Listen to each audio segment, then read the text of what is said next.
In this video, I'll be showing you how you can add black bars onto Premiere Pro. It is super easy to do. So the first thing you need to do is select the project down here and right click on the project. And then you need to click New Item and Adjustment Layer, like so.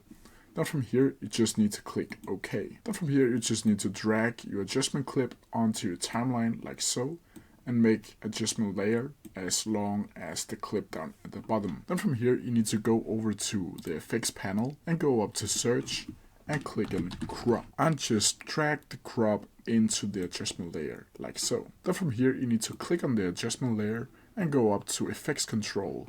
Here you need to select the top and change it to about 12%. The same you need to do with the bottom down here, like so. You can make this more if you want to do that, but I'm just gonna stick with 12%. And that's how you do it. If you have any questions about it, please leave them down in the comment section below and I'll try my best to answer them as quickly as possible.